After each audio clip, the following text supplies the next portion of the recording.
So I welcome you all to the first session of the subject kinematics of machines. So before we see what is kinematics of machine, so let us understand the theory of machines. Okay, so here as per the definition of theory of machine, it is the branch of engineering which deals with relative motion between various parts of machine and forces which acts on them. So if we see a simple mechanism, so which is a slider or a wiper mechanism, so here rotary motion get converted into oscillatory motion. So in order to convert this rotary motion into oscillatory motion, so we have used so many types of elements. Okay, so each elements having relative motion with respect to each other. So if we study what is the relative motion between this slider and this link, then it comes under theory of machines. Okay, so this theory of machines divided into two major subjects. One is kinematics of machines, another one is dynamics of machines. So let us see one by one. So first one is kinematics of machines. So here kinematics of machines is nothing but it is the main branch of theory of machines. So which usually deals with relative motion between the various parts of the machine without considering the effect of a force which is responsible to produce the relative motion. So in this simple mechanism, we can see a rotary motion gets converted into oscillatory motion. So which is used to lift the lever. Okay. So here we are going to neglect what is the force which is responsible to produce the rotational motion and what is the force which is responsible to produce this uh, lift mechanism. Only we concentrate on the relative motion between the parts, then it becomes kinematics of machines. Okay, and these kinematics of machines also address different topics like displacement, velocity, position, acceleration of machine parts. Now the another major part of theory of machine is dynamics of machines. So here also the subject dynamics of machines usually deals with the study of relative motion between the various parts of the machine by considering the force which is responsible to produce the motion. Okay, so again this dynamics of machines subdivided into two parts. One is statics and another one is kinetics. So all of you know the statics is nothing but what? The study of different forces when the body is at rest condition. Okay, so we call it as a statics, study of statics. Then kinetics is nothing but when the body is in the moving condition. So if we do the analysis of forces or if we study the forces, then it becomes kinetics. So in order to understand the subject kinematics of machine, so we should know few standard definitions. So first one is rigid body. You take any body, if we apply a force, so it undergoes small deformation. Okay, suppose if there is no deformation, then we call such type of body as a rigid body. Practically this rigid body does not exist because you take any body, whenever you apply a load or a force, it undergo a small amount of deformation, right? So therefore whenever there is no deformation, when the load is applied, then we call it as a rigid body. So second one is resistance body. So here resistance body is nothing but a body which is capable of transmitting the required force with no with small amount of deformation or negligible deformation. So we call such type of body as a resistance body.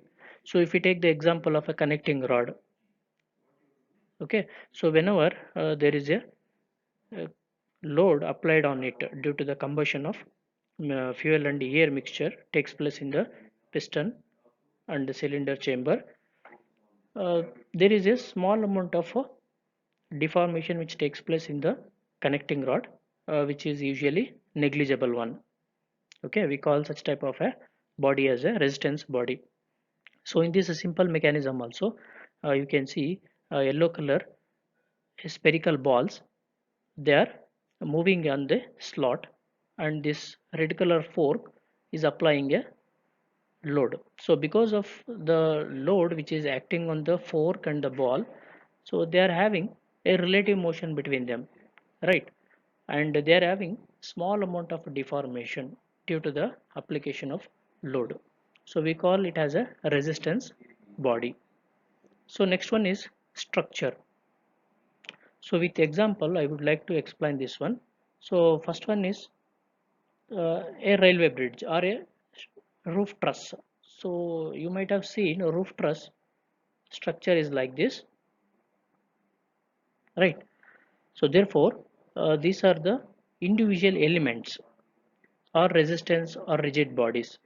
So therefore we call this one as a assembly of number of resistance or rigid bodies, and they are not having any relative motion between them, but when the load or force is applied on it, they undergo a straining action, or they respond in a straining action manner. Okay, so few examples are roof truss, railway bridges, etc. They comes under structure. So next one is frame.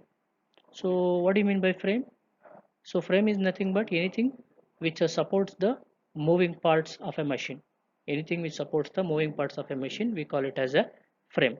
Like for example, so engine is mounted on a frame because the frame which supports the engine, therefore it is called as a frame. So next one, mechanism. So this is one of the important topic one should understand. So what do you mean by mechanism? So if we take an automobile, so it is having so many mechanisms, right? So IC engine is one mechanism. So fuel pumping is another mechanism, right? So we have different mechanisms. So what is the definition of the mechanism? So if you see this video, so here we have a slider crank mechanism. So this is a slider, and this is a sorry this is crank, and this is the slider which is having to and fro motion, so within this frame. Okay, so we call this one as a mechanism. So why it is called a mechanism? Because so here we can see we have different rigid bodies or resistance bodies. So this is one crank, is one resistance body, this connecting rod is another resistance body, this slider is another resistance body. They are combined together, right? They are combined together and having relative motion between them. So here the combination of different resistance or rigid body and having relative motion between them, so we call it as a mechanism. So what the beauty of this mechanism is that, so usually it is designed in such a way that a particular motion in a particular direction can be obtained. Okay, so any so next important topic is machine. So here in the video we can see we call this as a machine, right? So this is the a automobile consists of different mechanisms. One is IC engine, here transmission mechanism, and here a differential mechanism to transfer the motion to the wheel. So the entire thing we call it as a machine because it is a combination of a different mechanism, right? So it is a combination of different mechanism. and they are not only impart definite motions to the parts, but also transmits and modifies the available energy into some kind of useful energy. So here available energy is heat energy, which is getting converted into a rotary motion, rotational motion. So that is the main aim of the machine. So it is assembly of a, or a combination of different mechanism, and it also converts the available energy into useful energy. So next one, now let us say what is a link or element. So in this uh, slider crank mechanism, so we have different bodies, right? Rigid body or resistance body. One is a crank, this one is a connecting rod, and these are the slider. So these individual parts are called as link or element, because so these links or elements are combined together form a mechanism, and each link is having relative motion with respect to the other link.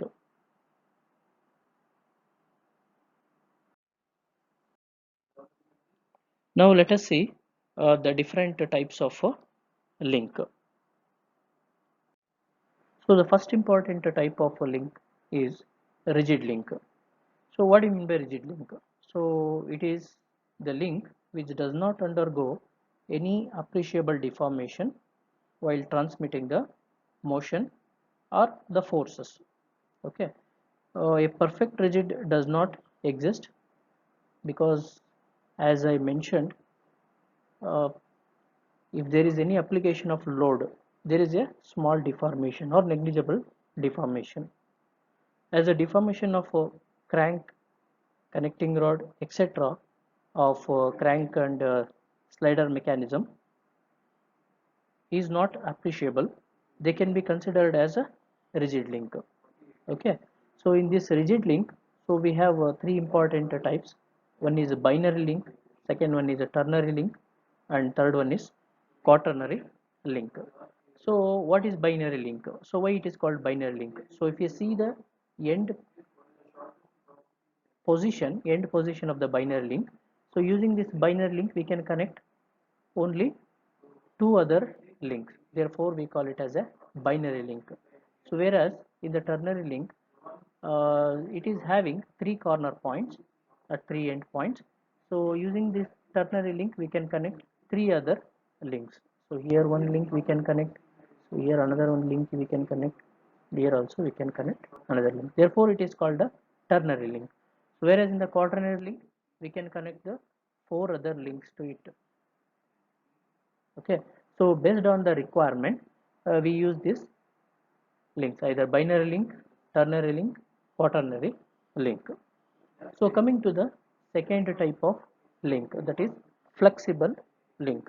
So what is flexible link? So if you see, this is the example for flexible link, a belt drive or chain drive also we can consider it as a flexible link. Even rope drive is also comes under flexible link. So it is the link which partly deforms in such a way that they do not affect the required transmission of motion. For example, belts, chains, ropes, etc. are partly deformed, right? But they are not used for transmission of required motion under forces. Okay, so the last one is fluid link. So what do you mean by fluid link? So if you see this hydraulic press, you will come to know what is fluid link. So here the red color indicates the fluid which is inside this cylinder. So when we apply the required amount of force at one end, so due to the pressure which is built up inside this cylinder, there is a lift takes place at the other end. So therefore here fluid act as a link, right? Fluid acts as a link, transmission of force takes place from one end to the other end.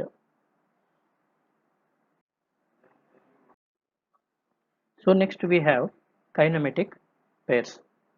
So what do you mean by pair? Pair is nothing but set of two elements, right, or set of two objects.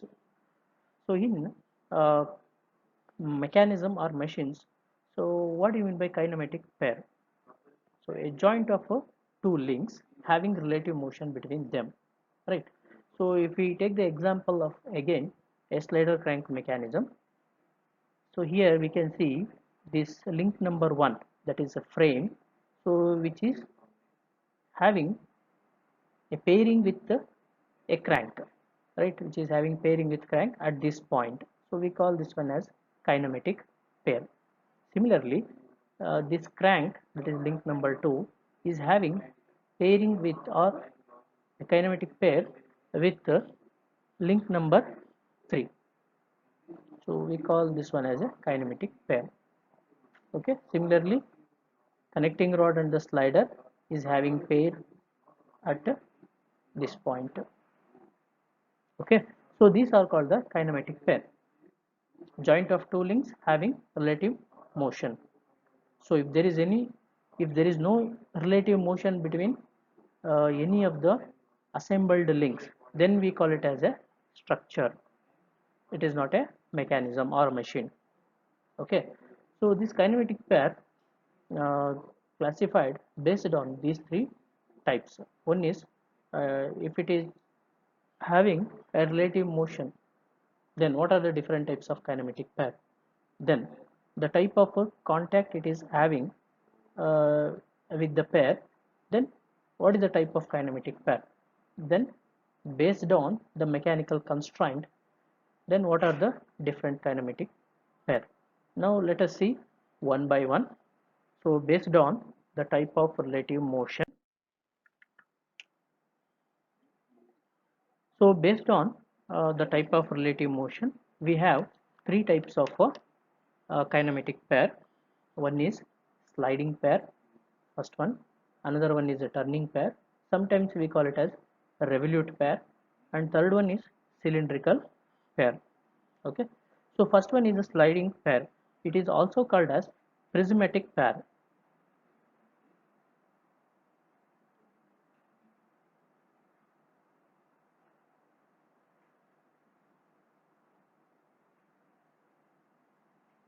Prismatic pair. So what is a sliding pair? So here sliding pair is nothing but which is formed by, this is the example, which is formed by two links in such a way that one link is constrained to have a sliding motion relative to other, which is having sliding motion relative to other. You can see here, um, here a sliding motion of a square bar in a square hole form a sliding pair. Okay, next one is turning pair, or also called as revolute pair. Sometimes it is also called as pin joint. Sometimes it is called pin joint.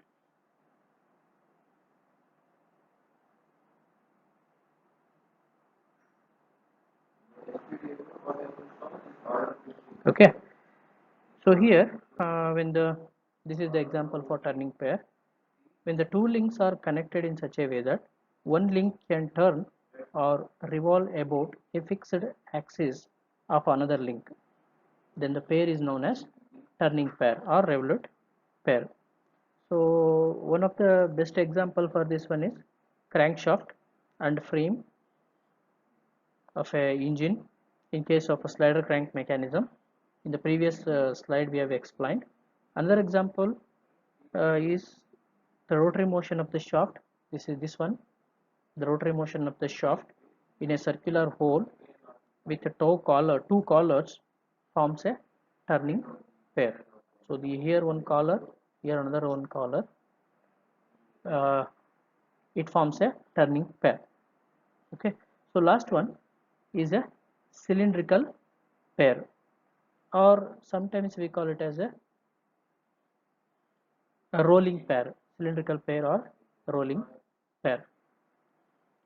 So when two links of a pair are connected in such a way that one link rolls over another one. Okay, the difference between these three is that, so here uh, irrespective of the direction of application of force, so it is having sliding motion, right? So here in the turning pair, Also, irrespective of direction of application force, it is having rotational motion. Whereas in the cylindrical pair, so it is having combination of sliding and rolling. Cylindrical pair has a combination of sliding as well as rolling because it does not have a collars at the end. Therefore, so it has freedom to slide inside this hole.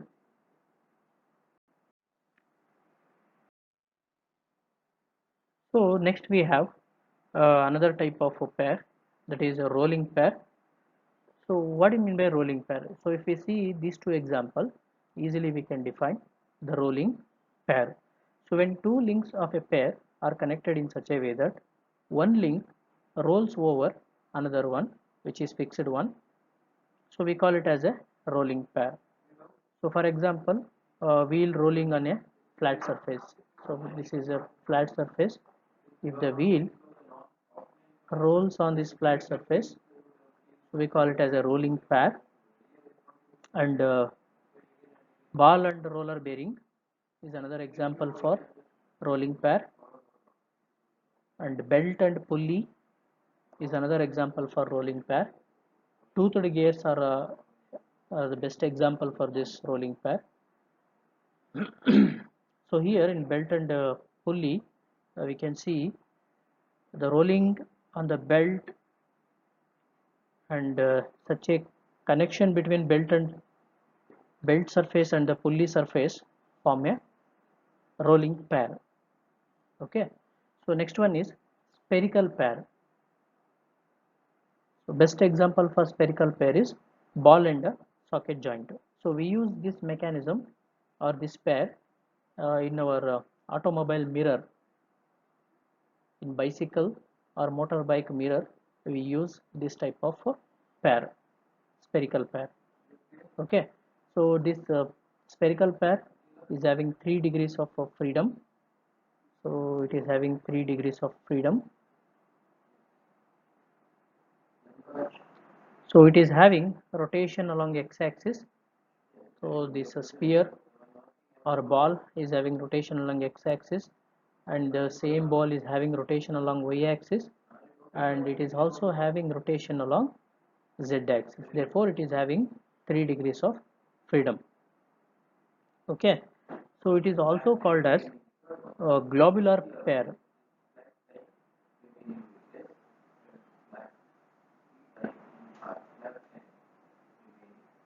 Globular pair. Okay, so this spherical pair is formed when two links are connected in such a way that one link turns or swivels about the another fixed link.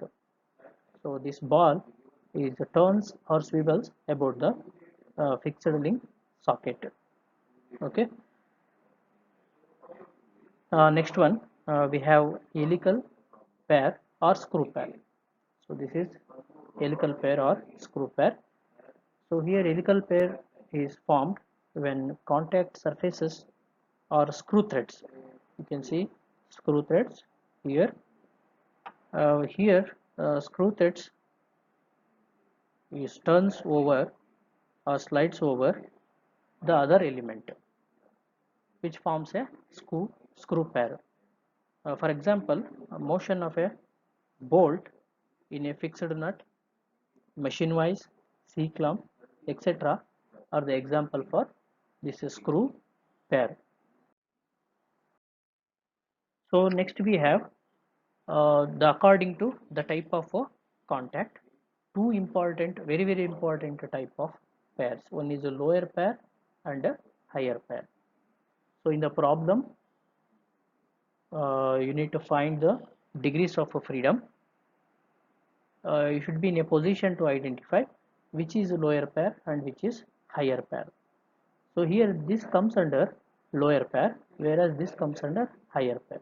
So why these are called a lower pair? So if you see the physical contact between the two elements,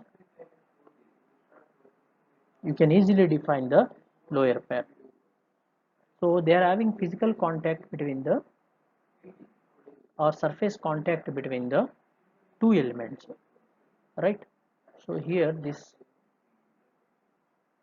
is having a surface contact with this element. Here also it is having surface contact.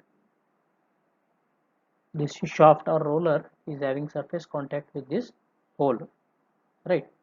So when two links of a pair have a surface contact while transmitting the motion, and the surface of one link slides over the surface of other link, this one, then the pair is formed, is known as a lower pair. Some of the examples are all types of sliding, turning, rolling pairs forms the lower pair. So next one, higher pair. So what do you mean by higher pair? If you see this roller bearing, roller bearing, so what kind of contact they are having? They are having point contact, right? At this point they are having contact, at this point they are having contact. Whereas in the gears, the gears, they are having line contact. You can see a red line here, they are having line contact. Okay, so when two links of a pair have a point or line contact while transmitting the motion, then the pair formed is known as higher pair. Some of the examples are a wheel rolling on a flat surface, toothed gears, cam and follower mechanism are some of the examples for this higher pair. So next we have, according to the type of mechanical constraints, two important type of pair. One is closed pair. Sometimes we call this one as self-closed pair. Another one is force closed pair or unclosed pair. So let us see one by one. See, this is the best example for closed pair. The physical shape of the pair itself define or says what is closed pair. Okay, when two links of a pair are connected together mechanically in such a way that only required kind of relative motion occurs, then the pair is known as self-closed pair. This is one of the example, that is a sliding, and another example is turning or rolling pairs of all type of lower pairs comes under this closed pair. Okay, so next one, unclosed or force closed pair. So best example is cam and follower. Here you can see a spring is fitted over here in order to obtain the physical contact between these two elements. The cam is rotating in a clockwise direction, and the contact between this follower and the cam is managed or maintained due to the presence of a spring.